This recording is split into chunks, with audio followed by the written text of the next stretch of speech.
بلکہ ہم مسیح کے بارے میں لوگوں کو بتائیں. ہم مسیح کے بارے میں لوگوں کو بتانے کے لیے بلائے گئے ہیں. جس طرح یوحنا کی ایک خدمت ہے اور وہ اپنی خدمت کا جو درانیہ ہے, اپنی خدمت کی جو ڈومین ہے اس کے اندر رہ کر وہ کام کر رہا ہے, اور جو مشن اسے دیا گیا ہے وہ اسے پورا کر رہا ہے. یقیناً یہ بہت خوبصورت بات ہے.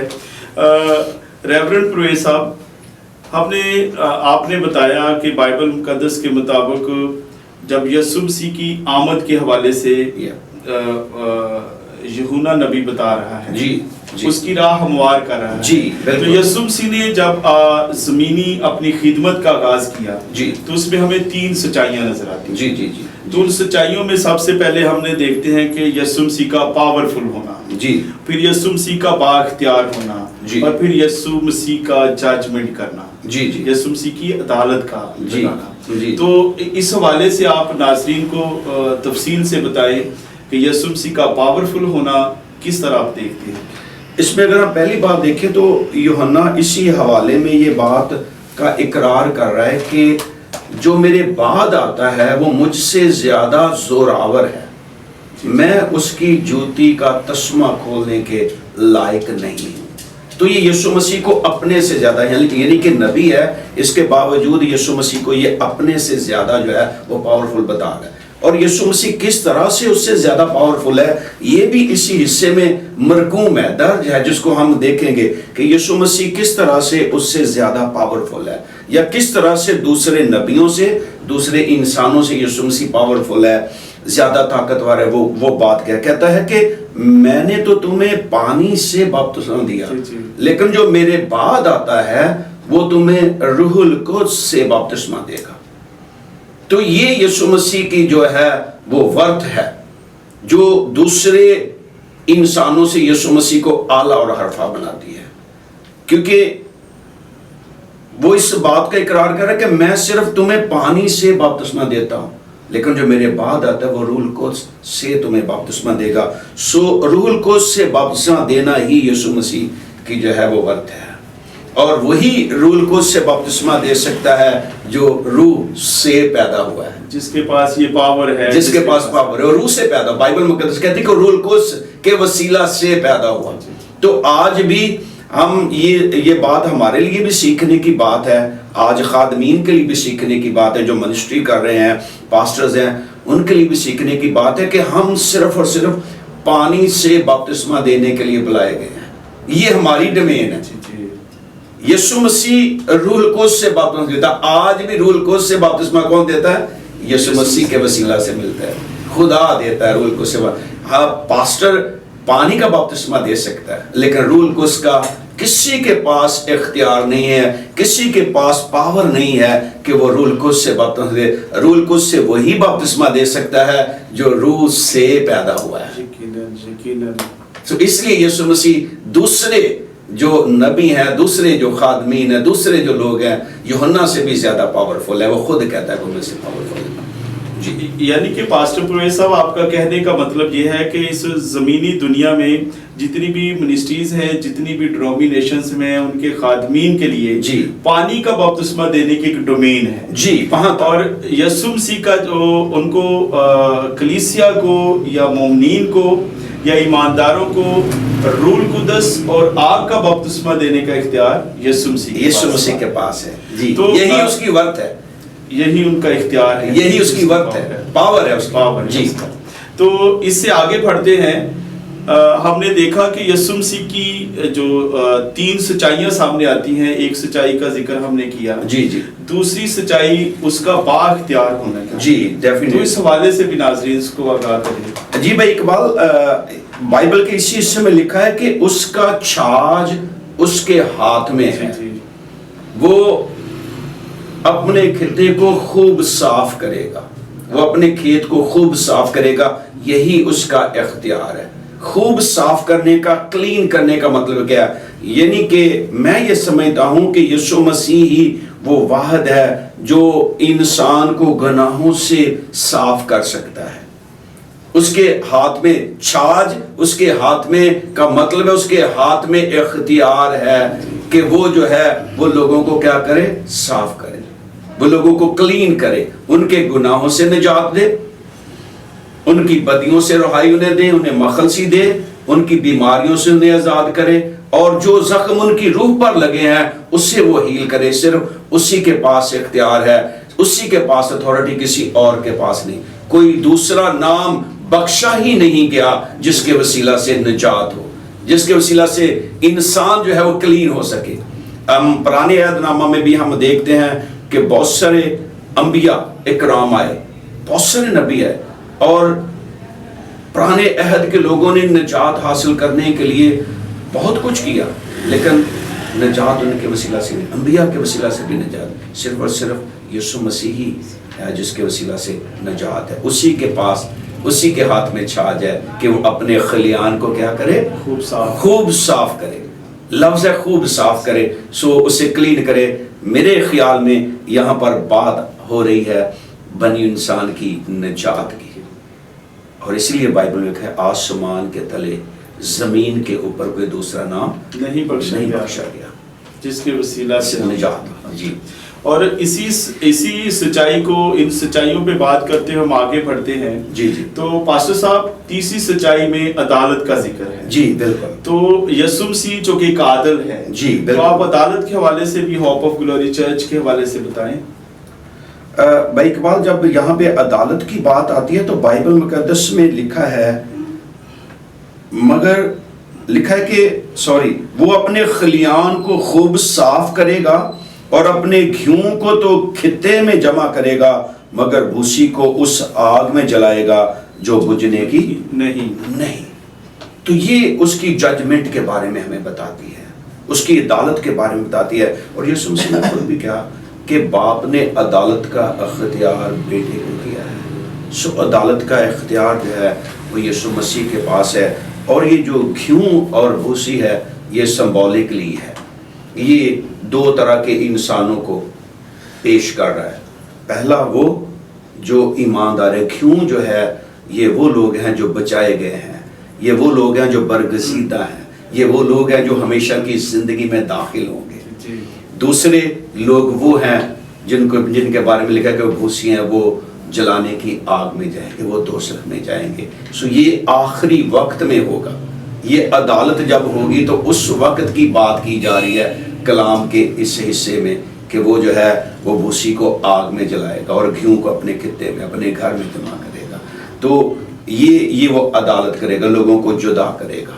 یہاں پر ایک میں چھوٹی سی سٹوری کے ساتھ لوگوں کو یہ بات اور زیادہ ایکسپلین کرنا چاہتا ہوں۔ جیسا کہ آج کل ہمارے رویے جو ہے نا وہ مختلف ہے چرچ کے اندر۔ یہ لوگ جو ہے نا، یہ دو طرح کے جو لوگ ہیں، یہ چرچ میں سے نکلے ہوئے لوگ ہیں، یہ چرچ کے لوگ ہیں۔ ان میں سے کچھ جو ہیں وہ بڑے پاورفل، بڑی دیانتداری، بڑی ایمانداری اور فرما برداری کے ساتھ خدا کے حکموں کو جو ہے وہ پورا کر رہے ہیں، اور بہت سارے لوگ جو ہیں وہ چرچ کے ساتھ تو چل رہے ہیں لیکن وہ اس طرح سے خدا کی فرما برداری نہیں کر رہے۔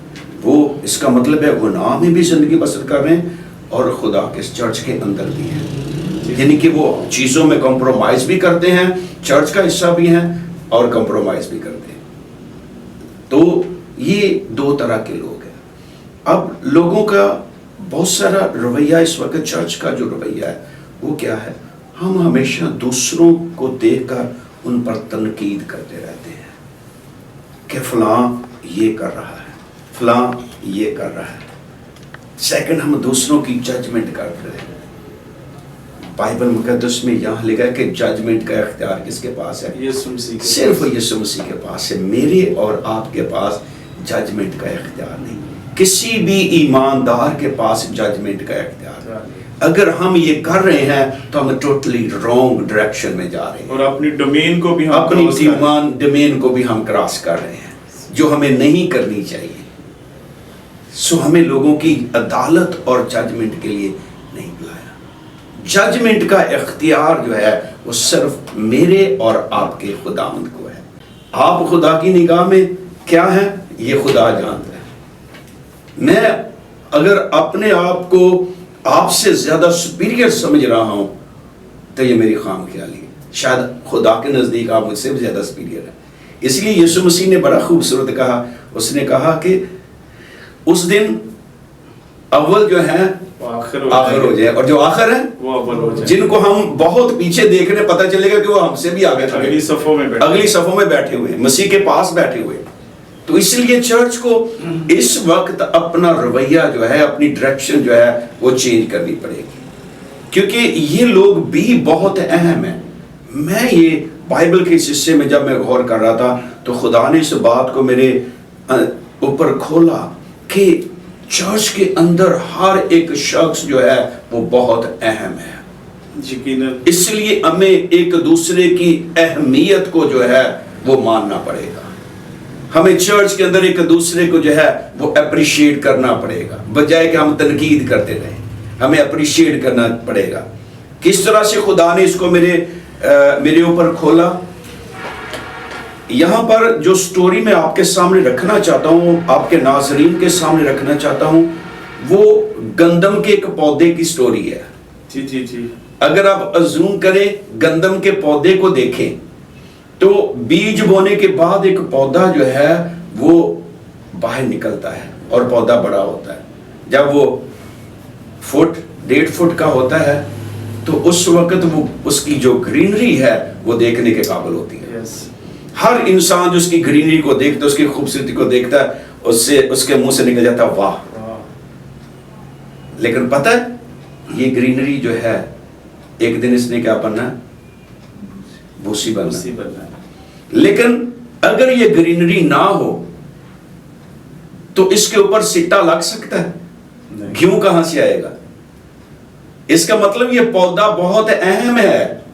ہمیں اس بات کو سمجھنا پڑے گا کہ میرے ارد گرد جو لوگ ہیں، چاہے وہ خالص آپ کو لگتا نہیں خالص، لیکن وہ ان کی اہمیت ہے، ان کا ایک کردار ہے، ان کا ایک کردار ہے چرچ کے اندر. اس بات کو ہمیں چرچ کے اندر سمجھنا پڑے گا. اس بات کو ہمیں کلیسیا کے اندر سمجھنا پڑے گا. اس بات کو ہمیں کرسچینٹی کے اندر سمجھنا پڑے گا کہ ہر شخص کا اپنا ایک کردار ہے، اس کی اپنی ایک خدمت ہے، اور اس کی خدمت کی ایک ڈومین ہے، اس کی ایک حد مقرر، اس کی ایک حد مقرر ہے. جو خدا نے اسے مقرر کیا ہے اس نے وہ کام کرنا ہے. تو اب یہ پودا کیا ہے؟ یہ بڑا ہوا ہے، خوبصورتی اس کے اوپر بڑا ہوا ہے، اور اس کے اوپر جو ہے وہ سٹا، جسے ہم پنجابی میں کہتے ہیں سٹا، اس کے اوپر جو ہے گندم کا جو ہے سٹا نکل آیا ہے. اور سٹے کے اندر جو ہے وہ گھیوں ہوتا ہے. ایون کہ میں اس سے اگر آپ کو اور آگے لے کے جاؤں نا، اور سینسٹیو طور پر آپ اس کو سوچیں یا آپ اس کو دیکھیں تو سٹے کے اوپر بھی اس کو ریپ کیا گیا ہوتا ہے، اس کو کور کیا گیا ہے. میں یہ سمجھتا ہوں اگر اس کو ریپ نہ کیا جائے تو سورج کی جو گرمی وہ کیا کرے گی؟ اس دانے کو متاثر کرے گی، اس کو متاثر کرے گی، اس کو پھلنے پھولنے نہیں دے گی، اس کو بڑھنے نہیں دے گی، بلکہ وہ جلدی کیا ہوگا؟ سوکھ جائے گا. اس لیے اس کو ریپ کیا گیا ہے. وہ ہمیں سٹے کے اندر نظر آتا ہے کہ اس سے وہ ریپ کیا گیا، لیکن وہ جو ریپر ہے وہ بھی بوسی ہے. اس کا بھی ایک کردار ہے، اس کا کردار اس کے ساتھ جڑا ہوا، اپنا کام کر رہا ہے، لیکن اس کو اپنے انجام کا پتہ ہے کہ میں نے چلنا ہے. جنہوں اسی پنجابی چ ساڈے کسان بھائی توڑی کہندے نے. جی سر، بھوسا، ٹھیک ہے، بھوسا توڑی کہندے ہیں، یعنی کہ وہ جس نے ریپ کیا ہوا نا اس کو پنجابی میں کثیر بھی کہتے ہیں. ٹھیک ہے، اس کا کام بھی چلنا ہے، وہ بھی توڑی ہے، لیکن اس کے باوجود وہ کیا کر رہا ہے؟ وہ اس دانے کو جو ہے، اس گھیوں کو جو ہے وہ پروٹیکٹ کر رہا ہے، اپنی ذمہ داری ادا کر رہا ہے. اور یہ پودا جو ہے یہ اس دانے کو جو ہے وہ جان دے رہا ہے، اس کو خوراک مہیا کر رہا ہے. تو ہم کس طرح سے ایسے اس طرح کے لوگوں کو کہیں گے کہ یہ نکمے ہیں، یہ کسی کام کے نہیں ہیں؟ یقیناً بہت بڑی گہری باتیں ہیں. تو ہمیں اسی حصے میں جو نظر آتا ہے یہ گندم کے پودے سے بس سوچ لیں، جتنا آپ غور کر سکتے ہیں تو یہ چرچ کی تصویر ہے. یہ چرچ کی تصویر ہے، اور چرچ کے اندر ہر طرح کے لوگ ہیں. میں اور آپ کسی کو جو ہے وہ کم تر نہیں کہہ سکتے.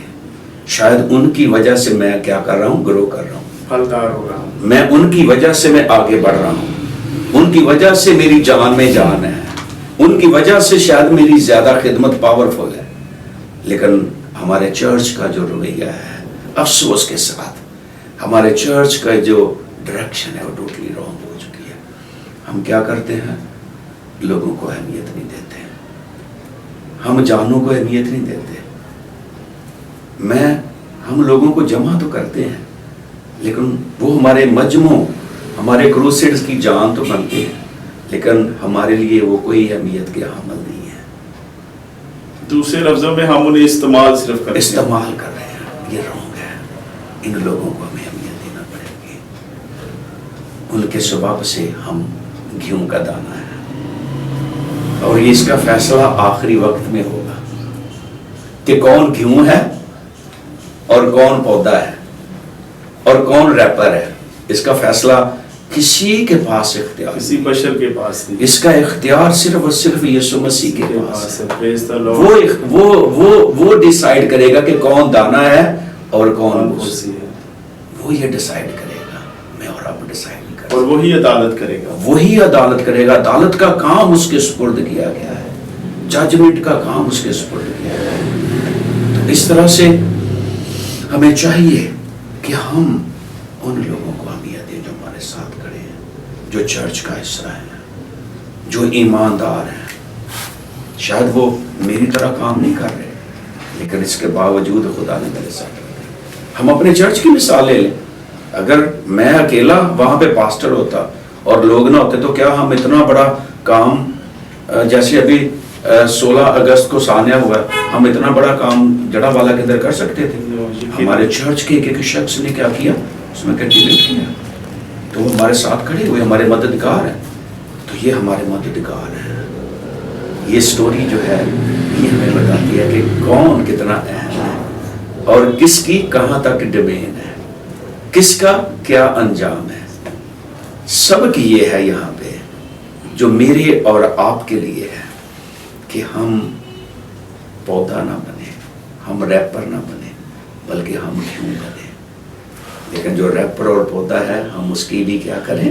عزت کریں، قدر کریں، اسے اپریشیٹ کریں۔ یہ میری اور آپ کی ذمہ داری، اور یہی آج کا میسج ہے ناظرین کے لیے۔ جی تو ونڈرفل پاسٹر صاحب، بہت زبردست، آپ نے بہت خاندار اور بہت مؤثر طریقے سے یہ کلام کی سچائیوں کو بیان کیا۔ ناظرین، آپ نے دیکھا کہ ہوپ آف گلوری چرچ کے چیئرمین جناب ریورنڈ پرویز ندیم گل صاحب نے بڑی خوبصورتی کے ساتھ، مجھے تو یقیناً آج برکت ملی ہے، اور ہم امید کرتے ہیں کہ ہمارے ناظرین جو آپ دیکھتے ہیں آپ کو بھی برکت ملے گی۔ تو آخر میں میری گزارش ہے کہ پاسٹر صاحب آپ ہوپ آف گلوری چرچ کے اس یوٹیوب چینل کے لیے اور ہمارے ناظرین کے لیے دعا کریں۔ جی ضرور، آئیے ہم دعا مانگیں۔ خداوند، ہم تیرا شکر کرتے ہیں اور ہم تیرے نام کو مبارک کہتے ہیں۔ اے خدا، اس یوٹیوب چینل کے لیے جو چرچ کی طرف سے اے خدا بنایا گیا اور تیرے کلام کی وسعت کے لیے بنایا گیا، ہم دل سے شکر گزار ہیں۔ اس سارے کام کو اے خدا تو برکت عطا کر، اور تمام سننے والوں کے لیے بھی اے خدا ہم تیرے حضور سے برکت کی دعا کرتے ہیں۔